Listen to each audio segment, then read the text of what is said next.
खोर्धा सदर थाना सियालिया ब्रह्मपुरा ग्राम खଣି खादनକୁ ନେଇ ଦେଖାଦେଇଛି ଘୋର ଅସନ୍ତୋଷ। ପ୍ରଶାସନର ନାକ ତଳେ ଚାଲିଛି ମାଫିଆ ରାଜ। ଖୁବ୍ ନିକଟରେ ଗାଁ, ବିଦ୍ୟାଳୟ, ବିଭିନ୍ନ ଅନୁଷ୍ଠାନ, ଜିଲ୍ଲାର ବିଭିନ୍ନ କାର୍ଯ୍ୟାଳୟ ଓ ରାସ୍ତା ରହିଛି। କିଛି ଦିନ ହେବ ସେହି ଅଞ୍ଚଳରେ ଏକ କୂଅ ନିଲାମ ଦେବା ସହିତ ଜିଲ୍ଲା ପ୍ରଶାସନ ବ୍ଲାଷ୍ଟିଂ କରିବାକୁ ଅନୁମୋଦନ ପ୍ରଦାନ କରିଛି। କେମିତି ଦେଲା ପ୍ରଶାସନ ଅନୁମତି, ସେ ନେଇ ଉଠିଛି ପ୍ରଶ୍ନ। ଅନୁମତି ପାଇବା ପରେ ନିଲାମଧାରୀ ତୁରନ୍ତ ସାଇନ୍ ବୋର୍ଡ ଲଗାଇ ବ୍ଲାଷ୍ଟିଂ ଆରମ୍ଭ କରିଛି। ପ୍ରଥମ ବ୍ଲାଷ୍ଟିଂ ପରେ ଏହାକୁ ବନ୍ଦ କରିବାକୁ ସଦର ଥାନାରେ ବ୍ରହ୍ମପୁରା ବାସିନ୍ଦା ଅଭିଯୋଗ କରିଥିଲେ। ଏହାକୁ ଖାତିର ନ କରି ପୁଣି ହୋଇଥିବା ବ୍ଲାଷ୍ଟିଂରେ ଗ୍ରାମବାସୀଙ୍କ ଘରେ ସୃଷ୍ଟି ହୋଇଛି ଫାଟ।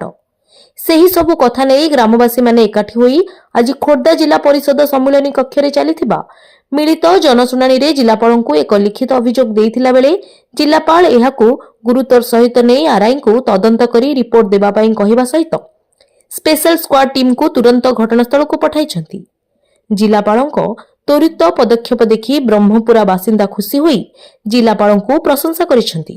कमल लोचन जगदेव कड़मल ग्राम पंचायत समिति सभ्य प्रतिनिधि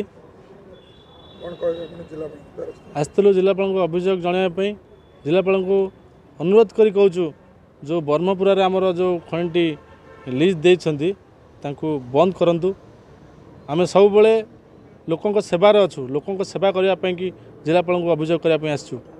लोकंर बहु असुविधा होची सेठी प्लास्टिंग हेले सेठी पाखरे आमर गोटे आलाम फैक्ट्री अच्छी, आदर्श विद्यालय अच्छी, RTO office, SP office, collector office से पाखरे अच्छी।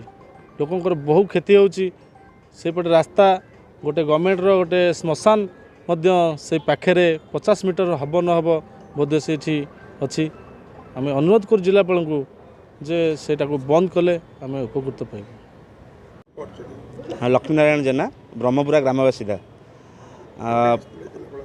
आज आगे आम आसलु जिलापाल पाखक जिलापाल ग्रीवेन्स थी आज आम लिखित आगे देकी जाइचु देलापर सब कलेक्टर आमको कहले जे आरआई सहित कथा आरआई कहले आम लोकेशन जाई पठेबू जो कम हो ब्लास्टिंग होची आम जनइबू आज्ञा से आम मना करने सत्वे से ब्लास्टिंग चलती बरुणेर पाददेश से जो जंगल अच्छी से सब परिवेश नष्ट होची घरटा आज्ञा अच्छी 50 मीटर दूर गोटे घर अच्छी आज्ञा से परमिशन केमती मिलला किसी चंचकता ए अच्छी जना पड़ी प्रशासन यही नाक तले हो आज्ञा